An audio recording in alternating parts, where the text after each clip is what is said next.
Well, now here's another item that I had requested, and that is, everyone that Ken is here, was possibility of moving this committee's meeting hours to after 5 o'clock. So that, I don't know if it would be easier or more difficult for staff members and citizen community, customer community members, or it would be easier for Michelle Lather to do it. She works full-time, and there's another board member who's been interested, but it also works full-time. So I was wondering whether it's a good idea to move it in the first place, and whether it's not an attractive idea in some ways. Yeah, you know. Okay. No. On a different day, I could do it, but not on a Tuesday. I would also recommend maybe waiting to Mr. Gerard and Rochelle come back and get their input. Maybe you could continue this item since we didn't know they were going to be absent. Well, we could add changing the date to this. Yeah. The day. Mm-hmm. So maybe you would just think about it for right now and then the next time we meet. Yeah. And some staff had even talked about adopting the, Leslie's not in here, but the finance model where it's quarterly. So throw that out there for consideration. Instead of every 2 months, 4 times a year.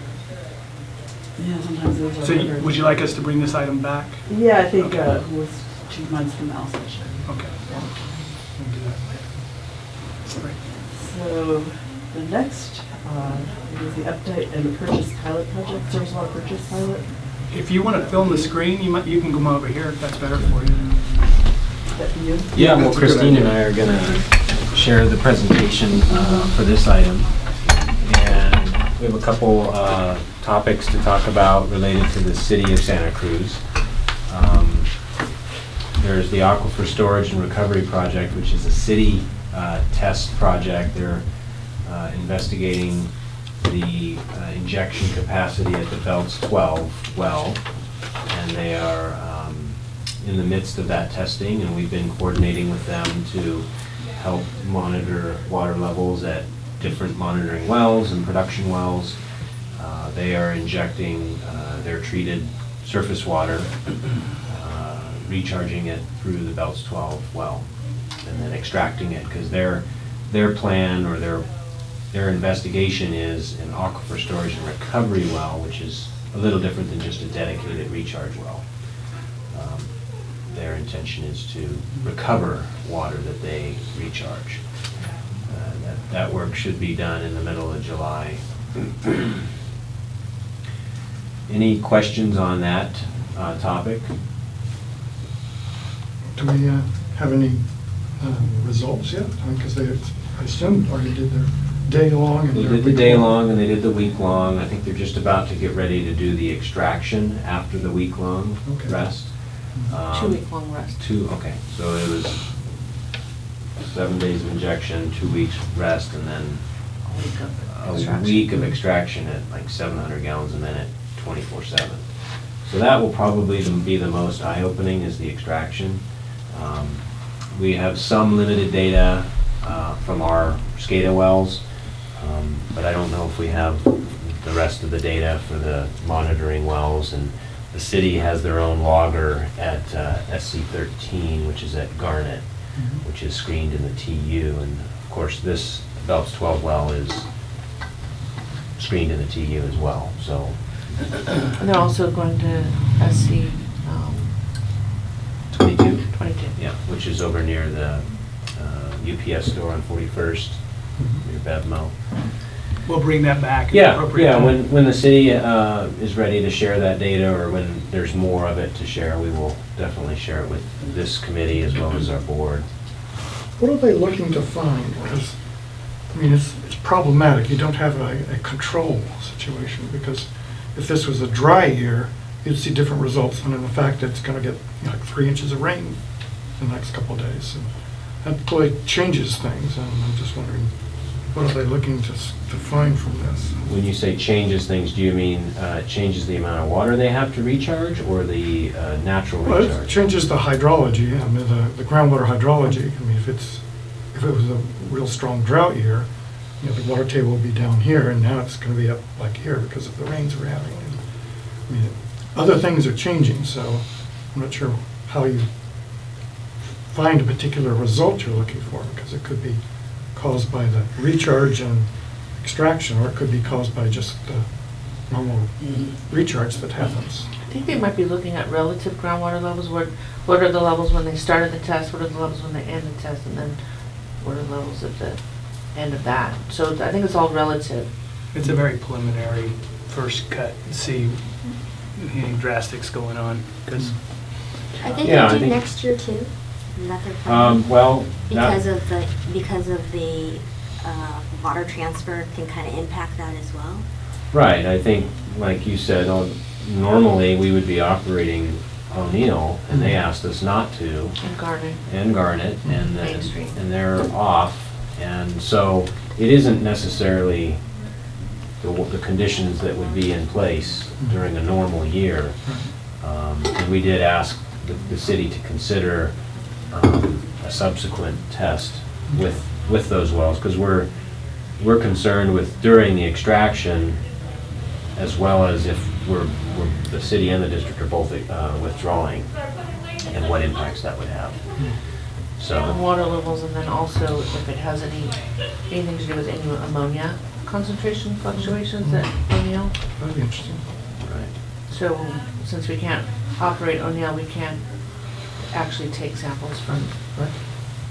meaningful samples. Yeah, and just to orient people, the well at which the aquifer storage and recovery is happening at is a city well and research Near park. FedEx. Near FedEx, so a mile down the road here on the left, down Soquel. Right. And while they're drawing some water quality samples, I don't believe it's only at the Belts 12 well. It's not water quality at, the other well sites are more water level based. Right, I think they're doing water quality at the monitoring wells right at their Quarry site. Street, yeah. Yeah, but not, We're not collecting any samples from our wells. Any other questions on that one? Real quick, do you have any idea how long the city wants to keep the reduced flows in place?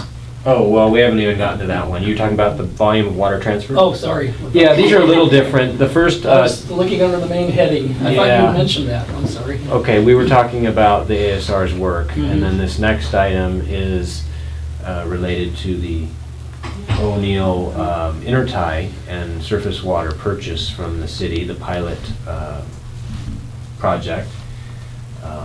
And that has been running since about early December. As this states, we've transferred 27 acre feet from the city. We've purchased 27 acre feet in December and 28 acre feet in January. In January, we were asked, we actually had a little bit less because we had to operate O'Neill to explore ammonia levels. Now, actually, in February, on February 6th, we got an email and a phone call from the city saying that we also needed to reduce, or to add O'Neill back and reduce the flow from the intertide due to fish flow requirements. They asked us to cut it back by approximately 50%. we're adding Main Street, not O'Neill. Okay, we're adding Main Street now. And so we wanted to highlight, Yeah, you're gonna talk about that because it's a little. to talk about the fish flow. It seems intuitive to think that in the middle of winter, fish would need flow, but according to the city, they said that, higher rainflow events trigger the fish to migrate, and they need the additional flow, and so they can't take, in fact, they were not taking, and I don't believe they still are, from the North Coast sources during this, while they called us, and I think still, I haven't had an update, but they'll let us know when we can resume the normal Transfer. purchase, flow rate, but as of now, the fish will continue to need additional flows to migrate. And And every big storm, supposedly, it triggers a new cycle. migration. So, this website here on the city's website, you can go there and understand at the bottom of this page which sources they are utilizing it says water sources in use, and they break it down by all their different sources. And as you can see, the North Coast, Laguna Creek, Lydell Springs, and Majors Creek are all not being used. So as per the agreement and water rights, we You can only, can only take water, the same amount of water that they've diverted, no more than what they've diverted. So, are there fish Up to runs on 300 San acre feet. Lorenzo too then? we aren't supposed to be getting San Lorenzo River because those are post-1914. Those have water rights. So. I'm just curious though. So, yeah, we are. It's like a molecule exchange, you know. If they take 100 acre feet from the North Coast creeks, Well, I then, think her point, though, is that the North Coast streams are not being used because of turbidity Mhm. problems and fish flow. well, it's fish migration, right. So why is there fish migration going on in San Lorenzo? It could be, yeah. but there might be enough bypass flow. Okay, I don't okay. think there is a limit, the flow is down as low as the North Coast streams. Well, yeah, do we ever look at the San Lorenzo, you know, even after all the rains, if you go over the bridge, it doesn't look like it's a raging stream there. There's still Right, trees right. and bushes and everything. Right, but you know, a lot of people think it's just low flow. When the water gets down to a certain level that they kind of stop taking. That's true. They gotta leave a certain amount of water in there. But there's also, when it gets a little higher, I guess they can take water from those creeks. But when it gets a little higher, they're regulated back. Yeah, and what the city said is in the past years, the drought years, we never got enough to trigger it. So it's not something that they've experienced in the last several years due to the drought conditions. Do we have any idea of how frequent that is? Because I know we've had concerns about the transfer with, you know, drought conditions, but Right. this is something new to me, and so. It was news to us. Right, and it's really a complicated process. They have to calculate every day which sources they're taking from. And February's goals are different than January's goals, and March goals are different from February goals, and then you put the storms in on that. So they say that every morning they have to figure out where It's the they're Ranger's taking. Edge. I don't think you Water can from- predict it. Do you I think it guys? even goes hourly. Sometimes it sounded like Chris Barrios was talking Yeah. about like he's Yeah. on call Yeah. all night, you know, on some Mhm. critical night. Maybe when you guys have your call with the City of Santa Cruz staff, you can get a status update, because I just think from the education and outreach, it'd be good for our team to try to figure out how to disseminate this information to the public, because I think there is a lot of misinformation that we could clarify related to the status. Yeah. So let me know, and then Yeah. we can Yeah. let, Yeah. you know, our team, Yeah, if the maybe if committee they want has to do any a ideas. joint statement, or we can issue something, just let us know. Yeah. There was a recent paper from, I think, UCLA, which talked about the fact that as opposed to, you know, the pattern like this, which we've seen, the extremes are going to be more extreme. It's going to be higher highs and lower lows. And so if this means higher highs can trigger this, and of course lower lows would definitely trigger, you know, the other problems, that could really affect the amount of flow we could actually look forward to if it's really going like that and that. I wonder if part of this doesn't have to do with the increased amount of sediment that's going in there. Well, yeah, high And so- flows means there's turbidity and sediment and all that. But the reality is then parts of that, you know, depending on, you know, where you're looking at it, you may be able to reduce some of that sedimentation. Well, they have plans to treat higher sediment flows and put the wells under the seafloor, the stream flow. Yeah, they've got to deal with the turbidity for several reasons, which you'll probably see why here in a minute. Mhm. Any other fish flow points? The other topic that we wanted to share a little bit of data on is the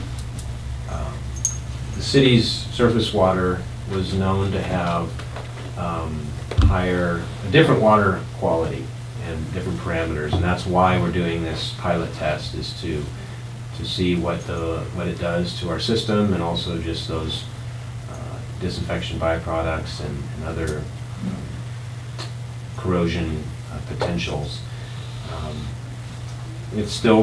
We're still monitoring water quality in the isolated zone, and we have preliminary results that do show increases in levels of barium, phosphate, total organic carbon, and that's related to the surface water nature of it, and disinfection byproducts.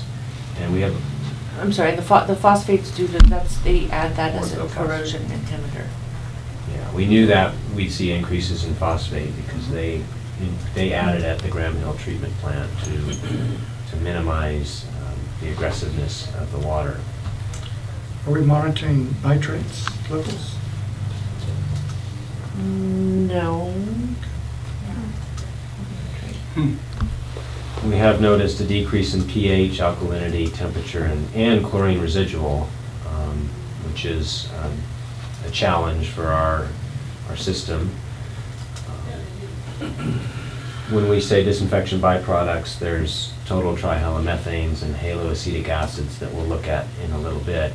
We do have charts showing that the two disinfection byproducts that are have increased significantly.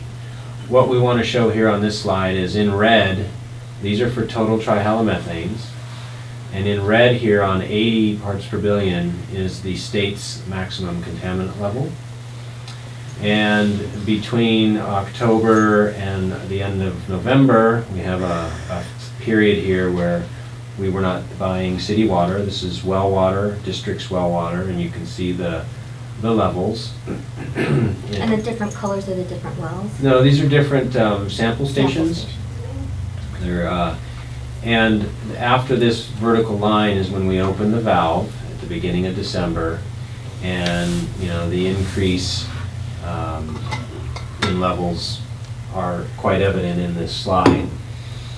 One thing we do want to mention is that this decrease was a result of us blending water with the intertie. So we anticipate that if that didn't happen, those levels would have continued to climb. Right, they would have expected to go higher than what the yellow line is, the actual concentration at the intertie, but because THMs increase with age in the distribution system, we would have expected those to rise above the level in the as the intertie. Yeah, and these are, I believe, known or suspected carcinogens, so the board's always been very cautious and diligent about water quality, going the extra mile on arsenic and things like that, so. Well, the other effect, of course, is that our tanks probably haven't been much affected by this switchover. And over time, they would be. We have 2 tanks in this zone, and I don't believe they're right. Next winter, when we can hopefully expand this test area, we will be introducing this water into further zones that are elevated that have older water traditionally. So, yeah, we will hope to get more data next year, but also we want to get more data back when we're not blending groundwater in. Hopefully, in the next month or 2, we can get back on track to see exactly where these would go without blending.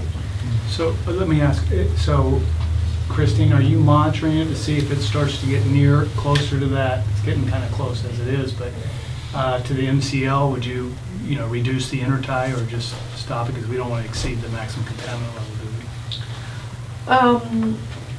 Well, compliance is based on That long. on a running Okay. annual average, and there's one site in the isolated zone that compliance would be based on. Okay. And there's something called the operational evaluation level, which is maybe 80% lower than the actual maximum contaminant level. And if you approach that, or if you exceed that, then you have to do a report and evaluation and then report to the state how you're going to reduce your levels. And because we're only getting this water seasonally, since we'll be going off of surface water in certain months, then the annual average shouldn't exceed the MCL, but in when we open it up to surface area 2 with the older water, the higher detention times in our distribution system, we might very well see levels at that operational evaluation level. Well, also, even though we have the averaging that you're talking about, at least I might have some concerns about going over it even occasionally. So, Well, and if there is any hope, the city is looking to treat the high turbid water, and that should reduce their disinfection byproducts in the future. Now, that hasn't been, set yet, but I think they're investigating that right now. It's part of the infrastructure upgrade. Yeah, it's part of their $300 million. Just trading for the total organic carbon.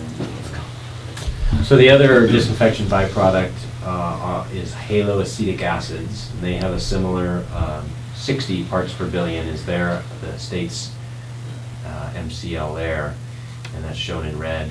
Similarly, we have pre-water transfer, post-water transfer, and similarly to the THMs, we see a spike. This one is actually getting a little closer to the MCL, and again, we see a drop, but that's again because we were blending in a meal. That's amazing how it's almost basically zero and it goes all the way up almost to 50. Yeah. 10 times. Yeah, well, actually, it's more than 1,000 times Yeah. higher. Because it's below 10. But this will be in the board packet for the summary for this meeting minutes, because again, I know the board has concerns about water quality. It's the premier thing. So Now, what's not shown too is we are sampling for lead and copper in our distribution system. We don't have the data for that yet. And all the other. Well, no, we're doing lead and copper in the distribution system. I know, but we're not Okay. presenting it. Oh, okay, I'm sorry, I thought you were gonna talk about the tap sampling. Right. I have a question, so what does the city do? If this is the levels that they regularly Well, experience, they don't have any groundwater, they don't have that much groundwater mixed up. the city's levels are pretty high. If you go look at their annual water quality report, they're kind of close to the MCL. But, see, that's But really close. It's the Right, water Year-round. but as it ages, and we're further out, so we have potential for even higher. Their long-term plan as part of their $350 million infrastructure upgrade is to add in carbon filtration, I believe, and other things up there. They're gonna have to really boost it. And another issue that kind of peaked right there in the middle of December, they were exclusively on the lock, I believe, and that has the highest total organic carbon, so that has the highest DBPs. So similarly, they're on compliance on an annual average, so in the summer, they're It'll go up. no, they're actually a little bit lower than in the winter when sometimes they're on the lock, so. Oh, Oh, yeah, yeah. so that brings up another question, and so the lock is not part of their water rights? Not to send to us. Well, where's, Yeah, it's a trade. It's a trade right now is the way it was looked at through Santa Cruz's eyes, so. They can't exceed they can't exceed 300 acre feet a year, that's what the environmental document said, and then they wanted to protect themselves, and it's a pilot, and then they have to true up, is it monthly? Mhm. Monthly for what they take, so this is part of the study? yeah. Can we go back on that? I think that would be another thing to add to the list for staff to talk when you guys talk, because water quality obviously is a big concern. And as we outreach this pilot purchase and these spikes and these are disinfection byproducts are potentially carcinogenic, we should figure out how the city and the district want to communicate that. One thing I'd like to see is at least one test for nitrates, because the regional board had the county on total maximum daily load for nitrates in the river, so you have to see what's coming through. Well, I mean, they do their own nitrate monitoring, the city does. Yeah.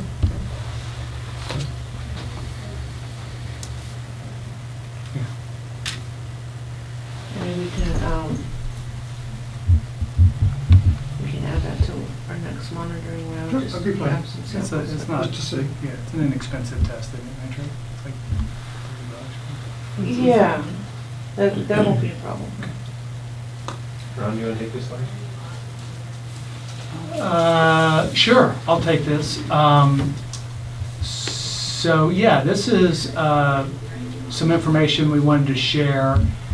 The last week or the week before, I was sent an email. I want to give the full composition of this. I was sent an... That's the next slide. Is that the next slide? So this is... This one, I think, is as we were going out, I think, Ron, you wanted us to try to clarify misinformation, and so just related to the water transfer, you know, there's some statements, try water transfers before pure water, and I think our outreach team is trying to get a better message out that this purchase pilot project is what we're doing. We are trying this out. So to the best that the committee can let people know, as you talk to people, if you hear that we should try water transfers, this is, you know, what Christine and Taj just went over is this trial period of this purchase project. And so it's a 5-year thing. We're testing it this year. Previously, we were doing benchtop testing, lab testing, and then we'll do another year. And this pilot ends at the end of 2020. And then the second one, just for committee members to know, I think a lot of times there's a lot of confusion related to the water transfer cost in the projects. And so just for the committee members' information, we did have Brown and Caldwell do a cost comparison analysis that we presented to the board in December. And this is just some statements related to that, that the Pure Water Soquel project cost is about $150 million, and that the project is eligible for grant funding, which could reduce the project cost by half. Purchasing of water through the city of Santa Cruz as a transfer, from my understanding from Leslie, who's our finance manager, that's not grant eligible. It's not a capital project, so you can't seek grant funding for purchasing water. Also, just so you guys may not know, the water that we're purchasing at 28 acre-feet and 27 acre-feet in the last 2 months is at what the city of Santa Cruz calls a discounted rate. And there is a city water commission memo that kind of explains the costs associated with that. And I think the only point, I think, is what Director Daniels has said many times in our board meetings, is that the continuance of that discounted pilot purchase rate is not something that can be done under Prop 218 legal water rates. So if we extend the purchase, we'd have to get the water through the city of Santa Cruz through Prop 218, the rates that they either charge outside connections or municipal connections. It's something that I think if we go forward, we would have to negotiate that. Yeah, so I think in a nutshell, thank you, Melanie, that was good. I was on to the next slide, but there's a lot of misinformation out there, so as you can, try to convey the correct information in whatever form you're comfortable with, and at least you'll know it if nothing else. So we're out there trying to do the best we can. Okay. So in that vein, there was an email sent to me by some Water for Santa Cruz people, and they said, hey, good news, and you're not looking at the whole email here, there's probably 4 or 5 emails, but what it said was, hey, we talked to Rosemary Menard, the water director at the city of Santa Cruz, and it looks like they don't need a supplemental supply, and they're going to have a lot of water to give you at a very cheap price. And so I sent that email over to Rosemary and said, hey, this looks interesting. Can we talk? Is there any possibility to this? And she sent back an email, and I'll get you up to the stage. And she said back to the people who sent me the email and said, no, that your information's not correct. And then those people sent back another email to Rosemary and go, well, what do you mean? What specifically are you talking about? So she sent this back, and it's exactly as you see it. And it says, and I think it's important at the top that, we don't think, Rosemary says she doesn't think the people intentionally misrepresented what she said to them, but that she thinks they heard what they wanted to hear. And then she goes through and is very clear and concise about what she did say. She goes, I did say that our demand has dropped, but I did not say that we no longer need a supply project. Because they said that they thought Santa Cruz didn't need a supply project. She goes, I did say that we're working on adding a more robust treatment process. We just discussed that. To the work we're doing to rehabilitate the Grand Hill water treatment plant. And that I thought that in doing so would allow us to access somewhat more water than we currently can because of a greater ability to treat water with higher levels of turbidity than we currently deal with. So by doing that, it brings down maybe some of these levels you looked at, hopefully. I did not say that we were expect to have more water available to transfer. In fact, I said just the opposite. I said there's not enough water to reliably meet both the city of Santa Cruz's needs and the needs of Soquel to protect the aquifer in the service area from seawater intrusion. And then she goes on to say, I don't recall saying anything about the expense of pure water Soquel, but if I did mention the cost, under no circumstances would I have said that the transfer would be cheaper than pure water Soquel, because, in fact, I don't believe that would be the case, and I particularly don't believe it would be the case if Soquel gets the $50 million grant it applied for. And it did, and then she goes on, I did say that based on modern results, it's not clear that they could get some much water back in terms of the in lieu. And she goes on, I think the important thing down there to that group, she goes, to the extent that you or others in the group choose to characterize what the opportunities for water transfers are in a manner that doesn't align with the statements above, please know that from my perspective, that being Rosemary's, at least, you are purposely misrepresenting the facts. So that's a pretty clear statement. Not enough water and cost more for what they do have. So, and I think that gets to the heart of what some of the people in the group who are promoting some of these other alternatives. And this is actually, the full email thread is in the February 5th board meeting minutes, so if you want to see that. I did close with an email that just said there, what it looks like is, basically what Rosemary said, people hear what they want to hear, I put it in a little different format. So, is there any question on that to the board members here? Is that clear? I think they're putting it out there. So we're appreciative that they did that. I think it's beneficial to the public to be able to hear it that way, because there is some confusion out there. These things keep resurfacing They do. anyhow, unfortunately. Yeah. Some people get the word, and then there's another group of folks that comes along Right. and still has the old knowledge. Right. So I don't know how long it's going to take to get Yeah. everybody Well, and then informed about these yeah. facts. So we're diligent, we're resilient. I also think things change along the way. New people come and then other things change. So even if somebody comes through, they may not be fully aware, or they're clinging on to their old ideas, and that this has changed. I think that's kind of what's happened here to some degree a little bit.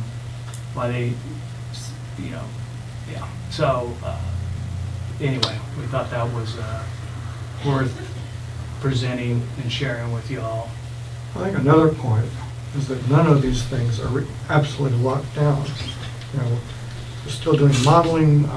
The economics haven't been thoroughly looked at. I know if the city has a $300 million project, I mean, their own rates are going to have to go up. So there's a lot of things changing. And, so Yeah. any statement of fact right now is only, as of right now, a statement of fact. Well, yeah, since Wausau first met and recommended the water transfers, that's a whole, been a mini explosion of information and knowledge of what the aquifer and how transfers might work and how much water is available. I think they only,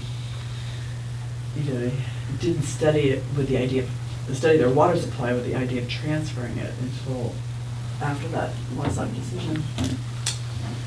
Yeah. Well, even now, the studies the city is doing of their aquifer transfer and recovery, they're using a different climate model than the MGA is using. That's right. Cameron So Tarrant again, mentioned that. It's hard to compare. Mentioned that again yesterday at the webinar. Yeah, and I think it's more climate friendly when they're using, is that a good term? Yeah, it's about 1.5% reduction in rainfall, and the one that MGA is using more like a 10% reduction in rainfall. Yeah. So, There was a good article from Stanford today, they're watering the West, about how GSAs are gonna have to really incorporate that to be rezoned. Thank you. Oh, are we finished with that one? All right, yeah, we. Any questions? That is the end of that item. Okay. Do you want to comment on it then? I just want to point out in the graphs of the water transfer, the date the actual transfer began was not on November 28th, it was December 3rd, just to clarify that. I put that line right there because it was midway between the two sampling points, because if I put it actually where, on the 4th, it would be like, you would block out those little circles. To me, it made more sense to just put it midway in between the sampling points, so. Okay, so those first samples were taken immediately, like 2 days after the intertie opened? You're asking about these? Yeah. Yeah, on the 5th, Yes. okay. I didn't think the O'Neill Ranch well was operating at that time. It's the intertie. I see, okay, thank you, that's clear. That's the water from the city of Santa Cruz coming in. so it's at the location where we turned the valve. Okay. Thank you. Anything else? I do just want to point out that in the model, climate model information that was presented yesterday, Mr. Tanna said that the model predicts this area will become wetter. He said that clearly, so I thought that was an interesting piece of information. And I want to respond to this idea that the Water for Santa Cruz County people are spreading misinformation. I think that Scott McGilvray and Jerry Paul have done an excellent job of looking at historic data, and these are very intelligent people, and they are doing their best to carry on the work of WASAC and really look at the whole picture from that point of view. And I do not think they are intentionally trying to misrepresent any information. I think what they have is an historic look at the water levels. And I also think that you as a group need to know that the city of Santa Cruz is in the process of amending its place of use water rights for the San Lorenzo River.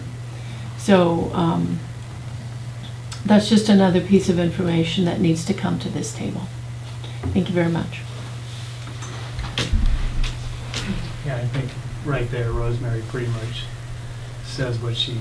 Well, yeah, those are just Rosemary Menard's statements, I understand not our that. statements. I understand that. Thank you. The next item is 3.3, which is an update on the Pure Water Soquel project. I just wanted to point out on Friday night, the City of Santa Cruz Public Works Department received an award for the tertiary membrane pilot plant that operated down at their facility. It was referred to as Apple Pie. It was an open platform microfiltration, ultrafiltration membrane system that's right there in the middle. These are some pictures of it when it was in operation. The City of Santa Cruz belongs to an organization called California Water Environment Association. They applied for an award under the engineering innovation. So they were quite excited about that. And that's Ann Hogan in the middle receiving the award. She's the wastewater treatment plant manager down there. Yeah, good work. Mhm. Yeah, Proud nice. of them. I'm glad they're getting excited about it. They're Yeah. very excited. I think Ann was saying that she wanted to try to put out a press release from the city. Good, Yeah, it's cool. Cool stuff. It was a pretty successful pilot. It's at the end of my thing. Oh, I'm sorry, you're not done. Yeah. Just for others on the committee who may not have been able to attend, on December 18th, the board approved the Pure Water Soquel project and certified the EIR. And this was the board's action to prioritize project development and siting for the tertiary treatment at the Santa Cruz wastewater treatment facility and the advanced water purification at the Chanticleer site, while also coordinating with the city of Santa Cruz on the potential to site the full purification down at the wastewater treatment plant, albeit no delays occur on our project schedule. And then recharge wells at Twin Lakes Church, Monterey Avenue, and Willowbrook. Just in terms of, what does that mean, to really stay on schedule? The key values in staying on schedule obviously are we don't want to have seawater intrusion continue to move forward in advance to impact our production wells, as well as the production wells of the others that are in the area. And also to be cost conscious, be best use of our ratepayer funds, make sure that we're maximizing opportunity with grants, and avoid increased costs with project delays and uncertainty. So following that board action, the next slide, Taj. This is kind of the current status of the project. We are going forward with coordinating efforts with the city of Santa Cruz, looking at opportunities and constraints with siting the full purification down at the city. We have met several times as staff, and the board has asked us to come back on March 5th to present an update on those coordination efforts. In addition, the last board meeting, the board directed staff to initiate preliminary design work. Now that the project is approved, we are going forward with design and permitting. So we will be doing a preliminary design or basis of design report, and then that preliminary design effort will feed into the procurement process, which will be issuance of a request for qualifications for a design build team. We also are still pursuing grant funding. As many of you know, the district's very excited because we were invited back for round 2 of full implementation grant funding. So we are applying for that $50 million grant pot of money. And while we were hoping to hear from the Bureau in December on whether or not we got Title 16 money through the Bureau, they still have not released that yet. So the Bureau of Reclamation did announce on Friday awardees, but those were only for a pot of money that were called congressionally authorized projects. So we looked at the list. We didn't see our name. We contacted the Bureau, and they said that they are still evaluating. They have not yet released projects that are granted to apply for this under the WIN Act. So WIN Act projects were done once they stopped authorizing reuse projects, and they haven't announced those yet, so we're waiting. Now, what kind of projects they get the funding? Large projects that were, when they were like, I don't have the list on the top of my head, and you might remember some of them. Were they river? These are all reuse and They are reclamation reuse, okay. projects. The Title 16 is just for recycled water projects. Is that the pot from which Pajaro got their money, or is this? It is. Mhm. And then I think the last note is to say that we have received one lawsuit that the district is processing right now on the Pure Water Soquel project. Are we on schedule to submit our Prop 1 grant application? We are on schedule. Of course. You never can tell in this game. That's true. Doesn't hurt to ask. It doesn't. Oh, that's it on that item. Are there any questions on 3.3?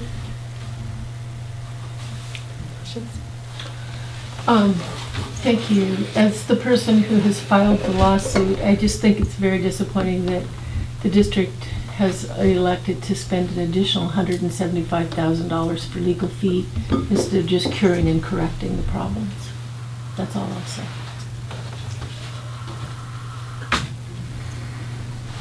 So, I know Shelley's not able to come. Anybody want to take this one, or? You need to take it? Sure, why don't you take it? Okay. Well, I'm gonna, so Shelley continues to pursue, and her team, stormwater capture, where it makes sense. You know, there was a big evaluation done, working with Andy Fisher and RCD and all that, and they really didn't find a whole lot of places that it made sense, but one of the places was the golf course, and they did the dual M work. That was a mini version of the helicopter. They actually have a thing they can pull behind. And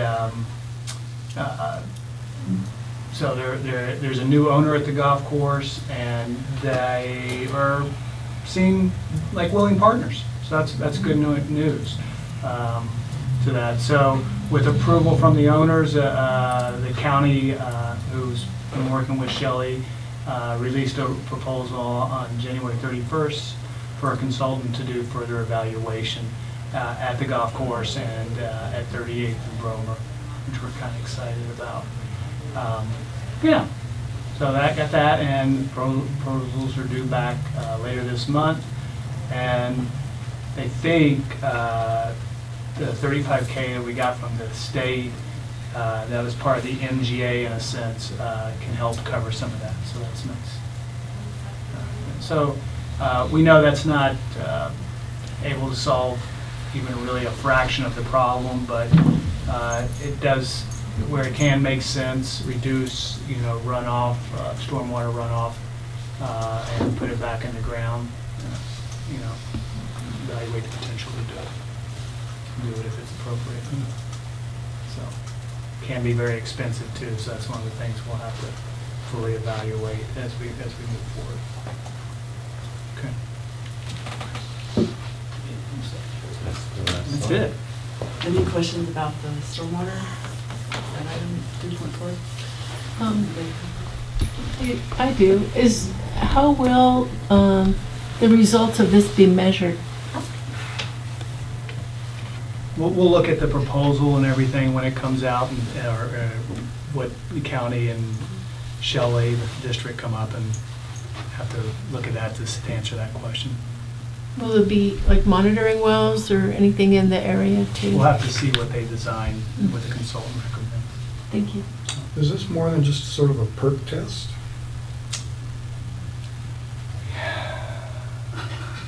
I'm on the fringe of this. I can't answer that. I'm letting them, they're running with it. Do you know, I Tosh? do not know. Yeah. We got so much going on, they work in that. Because that was one of the main issues about the do it again, is that it gives you an idea of what's down there, but you don't really Right. know. So Right. you Yeah, don't I know if would it actually work or not. Right. I would imagine that's what they'd have to do, something along those lines, kind of perk tests. It looks like they're gonna do soil borings and perk Yep, tests. there you go. There you go. So you're right on. Okay. Compare that Yeah. with the, yeah, it's all the same concept, recharge the aquifer in one way or the other, right? All right, well, does anybody else have any other questions or comments? We've got 8 minutes. This is No shame in New record. ending early.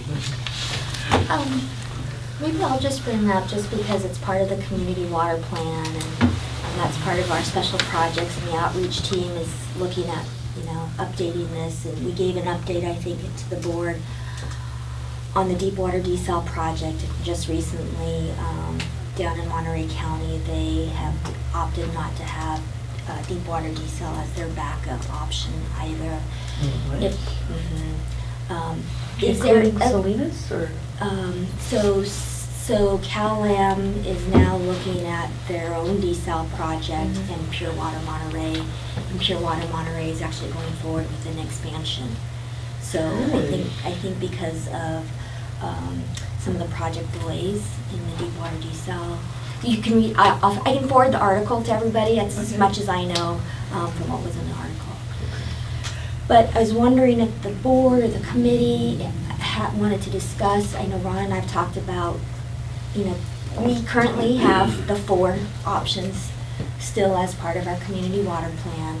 If we want to just leave it, if we want to prioritize, if you guys want to take any off, we do evaluate them at different levels, obviously based on resources, funding, and where project status is. We haven't done too much with desal, stormwater capture's coming on, water transfers in Pure Water Soquel are still of interest to the district, but I would say if we want to get rid of the desal, which may be a good idea, we should give them the opportunity to come and give a presentation to us. So we actually hear what they have to say. I'm sorry, Yeah, Mr. DuBois. Yeah, the deep water desal, if we're going to remove that from our list of Yeah. possibilities, we should give them the opportunity to come and give a presentation to us about exactly what their status is. I mean, I've heard, for It's not example, very optimistic. it's not very up. Yeah. The desal projects all over the state Yeah. are just stuck because the new requirements require you to put your intake subsurface, or else you have to prove that it's Yeah. technically infeasible to do that, and it's difficult to prove a not. I know, that's why I'm wondering So- how are those 2 plants expanding then, or, especially the Monterey? Oh. Well, Monterey's a recycle plant. well, Monterey's desal Purification. plant is subsurface Mhm. intake, Right. and then the Pure Water Monterey is just like our proposed Pure Water And then the Soquel. Cal-Am too. The Cal-Am is that Monterey desal. Okay. And then deep water desal is going through a bunch of studies to prove in feasibility of subsurface, and that's why they're proposing the open ocean intake. I think it might be worthwhile for this group to talk about it, because as we go forward, we still talk a lot about our community water plan. And our community water plan, we go through and we continue to say desalination. And the city of Santa Cruz just end of last year took off desal as an option for them. I just don't, from an outreach standpoint and where we are with the others, if we want it. Well, it's certainly for us, a low-cost thing to just have sit there, because we're not doing any investigation on it.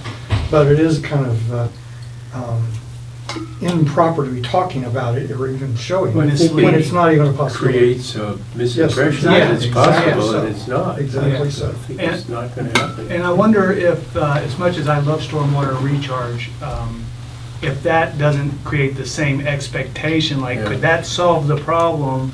Are we misleading our public more than helping them by keeping them at the same level? We're struggling with that. Well, one thing we haven't done with the stormwater is to do even a very rough estimate of the costs. Like, Mhm. when Shelley presented it, I forget how many months ago it was, she talked about all the other things. For example, we'd have to do an EIR. Mhm. We'd have to, actually put in filters and stuff like Mhm. that. And so the costs are not going to be Correct. cheap. And if you look at the dollar per gallon kind of a thing, it might well be crazy. Well, when I voted to just keep moving that, or keep it on the list, it was the idea that the county, the golf course, and it might be more feasible with 3 entities sharing a cost. It didn't seem, now the thing about it though, is that I'm not sure it's really, it doesn't even begin to compare to water transfers or the Pure Water Soquel as a recharge project that can increase our sustainability. It's just a good thing to do. So it moves into a separate category, but I was gonna ask, when do we review these things every year, so we should, Bring it we back. could bring Yeah, it back, we can do and that. that's when we would Yeah. ask Deepwater. Deepwater to come and do a presentation. I think that would be really worthwhile to just find out from them, because they might be able to do something else that to keep with their data center project alive, which is what they are really interested in. I tell you, I don't think the project is alive. Yeah, it sounds like it's just a good idea that it's not gonna So, I mean, and then even with stormwater, we're not talking about not do it or, you know, whatever, but just how to appropriately represent it, because if you walk in here, I mean, it's a beautiful thing, but you know, one might think they were 4 equal legs here, and they're not, you know, so. No, I agree with that. Yeah, 'cause It was good to bring it up. Stormwater will never fix our problem. It's only an addendum to something else. Right. Will increase the quality, like the flooding issue there. Yeah, And there's sort of the Brommer Street double- thing that is Some next. enhancing that natural spot is good too. Okay, well, thank you for that input. We'll probably bring it back at a full update. Okay, well, now we have 30 seconds. That was fun. Okay, what else? Proceeding goals. Anything from the committee members? Did we decide on changing the time? No, we're gonna bring that back. next meeting because we're missing 2 members of the committee. Yeah, just think about whether, like, if you Yeah. wanted to It's change it, okay what your either way. preferred changes Yeah, might be. I agree. It's You're okay I'm either way? flexible, It's yeah. good to get a feel, and Yeah. definitely a different day if we do it later. Tuesday's the only time I Okay, can't okay. go beyond 5, really. Oh, okay. No, that's okay, that's what, no one's, we're not gonna just change it. No. We have a newly constituted committee and we wanna keep it, you know, functional. Yeah. And the staff's important, I would say, too, in this. I know the board cares about that Absolutely. opinion, so. I'll get that out. So we're not jumping in. Okay, well, we'll be adjourned. Thank you. Thank you. Okay. You said 30 seconds now? Yeah, we use.